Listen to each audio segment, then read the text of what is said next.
compártenos otro cuento, por favor. Ay, bueno. Está bien. Miren, quizá hoy no, yo sé que estas entrevistas están en redes y sé que en realidad el público que las ve es público, compañeras, compañeros, ¿no? Narradores, narradoras. Por eso estoy contando quizá ahora para adultos y les voy a contar un cuento para adultos. Y ahí les va. Este cuento me lo contó don Rosendo o don Cheto, que vive allá en la costa grande del estado de Guerrero. Y es que cada diciembre con mi familia vamos a la costa grande donde vive el abuelo y ahí lo visitamos. Yo iba corriendo a ver a don Cheto y es que siempre tenía la puerta abierta porque en la costa se duerme con las puertas abiertas, porque quizá la maldad no corre o no corría como ahora corre.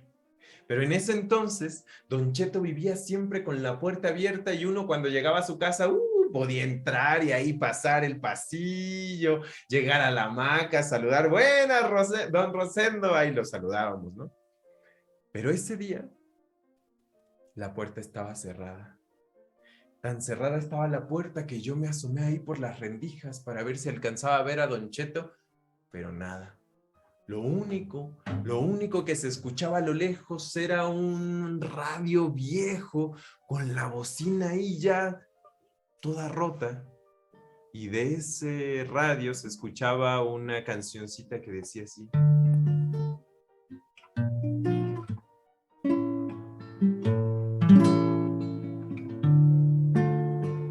Porque no engraso los ejes, me llaman a abandonar.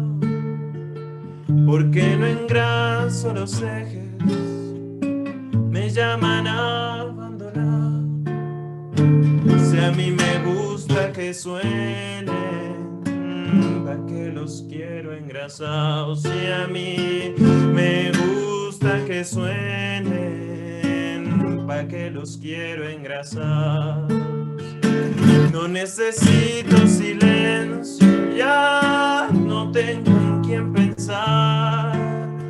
No necesito silencio, ya no tengo en quién pensar. Tenía pero hace tiempo y ahora ya no tengo más. Tenía pero hace tiempo y ahora ya no tengo más. Los ejes de mi carreta nunca los voy a engrasar. Y aquel radio viejo sonaba una canción musicalizada por Atahualpa Yupanqui, un viejo poema de un poeta uruguayo llamado Rosso. Don Cheto estaba escuchando aquella melodía y me vio. Me vio ahí en la entrada como husmeando, como buscando. ¡Buenas, don Cheto! Don Cheto no saludó. Comenzó a caminar hacia la puerta donde estaba yo, la mirada clavada en el suelo, golpeando quizá las conchitas de mar de la arena que tenía por piso. Y cuando llegó a la puerta me abrió. Yo me quedé callado, porque los contextos te dicen cuando se puede abrazar y cuando hay que quedarse callado. Don Cheto dio la vuelta y se fue caminando de regreso hacia la mecedora donde estaba. Yo me fui detrás de él como una sombra, en silencio. Don Cheto se sentó en la mecedora de siempre y allá al ladito, una silla. Con la mirada me dio el gesto para que yo me sentara y me senté.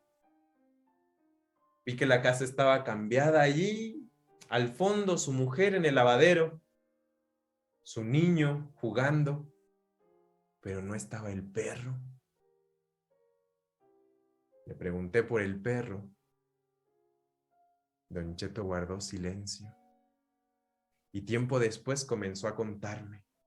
Y es que déjenme decirles que don Cheto, como todos en el pueblo, era un hombre que vivía con las puertas abiertas de par en par, y es que cuál peligro podía haber. Y si de pronto, por azares del destino, se enfrentaba con algún peligro, ahí estaban los colmillos de su perro para hacerle frente y no dejar pasar a nadie. Don Cheto, en aquellos años, andando por la huerta, se había encontrado con él. Ahí estaba, medio moribundo, casi tieso como una piedra. Le había dado la bichera en una herida expuesta por una cornada de toro.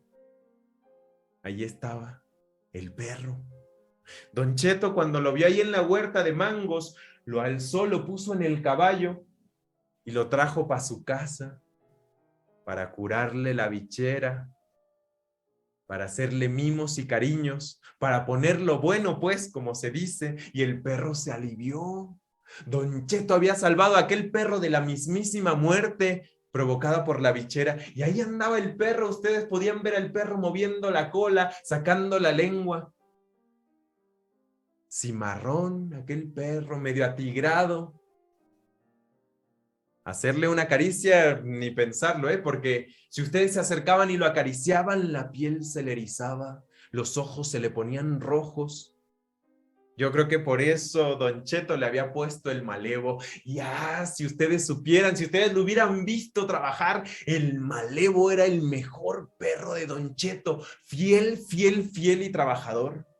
Cuando Don Cheto se iba a preparar el caballo para irse hacia la huerta, ahí iba el perro atrás de él y luego al lado. El perro ni siquiera contaba las leguas para llegar a la huerta de mangos o a la de cocos o a la de papaya, que era donde trabajaba Don Cheto. El perro ahí siempre fiel, y donde Don Cheto cortaba el cinto para descansar o para irse a trabajar, ahí se quedaba el perro cuidando las prendas. Qué perro tan más capacitado para el trabajo. Porque si a Don Cheto le tocaba ir a ver el ganado, bastaba con que él metiera los dedos en la boca para hacer un chiflido y el perro sabía lo que tenía que hacer. Comenzaba a correr, a ladrar, a correr para juntar al ganado y llevarlo cual rayo hacia la casa de Don Cheto. De haber sido humano, ese perro hubiera tenido un doctorado con título y mención honorífica ahí en la pared de Don Cheto, del trabajo con el ganado, de la fidelidad, del acompañamiento a su dueño. Pero donde le agarró cariño no fue ahí, ni por el trabajo, ni por cuidarle la bichera, ni por rescatarlo de la muerte. Donde Don Cheto le agarró cariño fue aquella vez que cruzaron el río de Atoyac. Estaba bravo, estaba alto. Don Cheto tenía que cruzarlo. Iba sin el caballo. Dio el primer paso, el segundo, pero en el tercer paso tocó una piedra de río suelta y entonces se tambaleó y justo ahí entró el remolino de agua mala que tienen los ríos de los pueblos y entonces Don Cheto cayó. Cayó tan grácil y tan peligrosamente. Se golpeó la cabeza en la piedra que estaba ahí, saliendo, y los ojos se le nublaron. La vista se le apagó. Cuando despertó Don Cheto, vio ahí, con los ojos entrecerrados, el cielo, las nubes, y unos ladridos y unos gemidos ahí a lo lejos. Eran los de su perro. Don Cheto se levantó, se recuperó, se palpó. No había sangre, solo había sido el golpe. Y su perro ahí se quedó echado mirándolo fijamente como preguntándose si estaba bien. Y a Don Cheto se le atragantó un gracias aquí en el cogote. Don Cheto solo lo miró y asintió. Ahí fue donde le agarró cariño. Y el tiempo pasó y se le veía por todo el pueblo caminando a Don Cheto y su guardián. Las puertas abiertas y las cercas de colmillos del malevo. Y el tiempo pasó. Don Cheto se emparejó, se buscó una señora y al poco rato su casa comenzó a tener 2 cuartitos más. En la mismísima casa de Don Cheto se empezó a escuchar el arrorró y los rezos.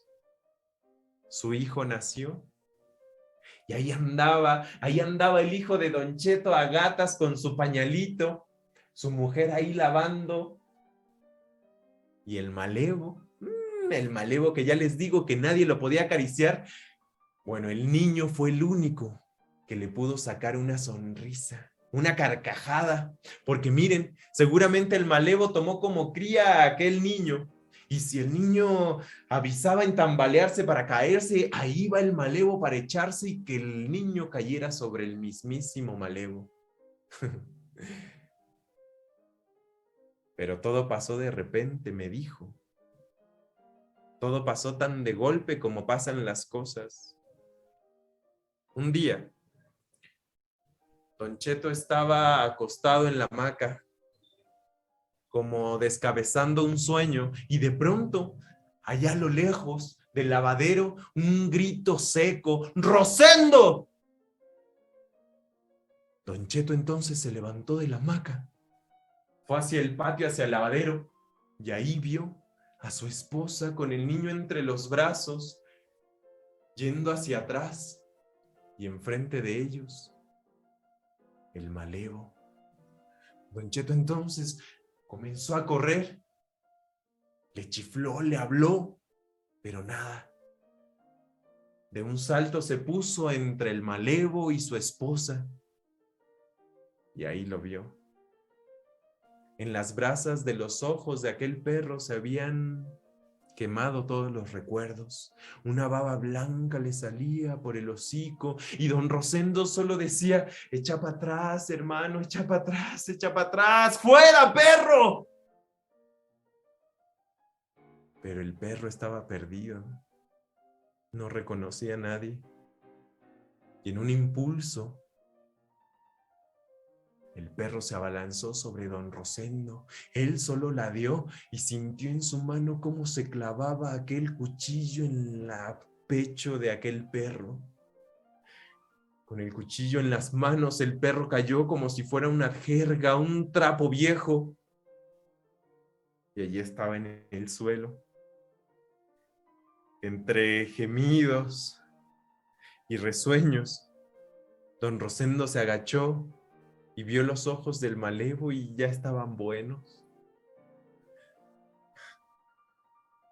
El perro todavía caminó hacia los pies de don Rosendo, le lamió 1, 2, 3 veces, movió la cola 4, 5, para quedar ahí muerto. Lo tuve que hacer, me dijo, con las lágrimas en los ojos y el sentimiento en el mismísimo pescuezo. Lo tuve que hacer porque era mi hijo y era mi señora y él era mi amigo, pero lo tuve que hacer. Yo me quedé callado, porque hay momentos donde hay que quedarse callados. Don Rosendo suspiró, me volteó a mirar y fue que sentenció: desde entonces, mijo, desde entonces, a mí no me gusta tener perros.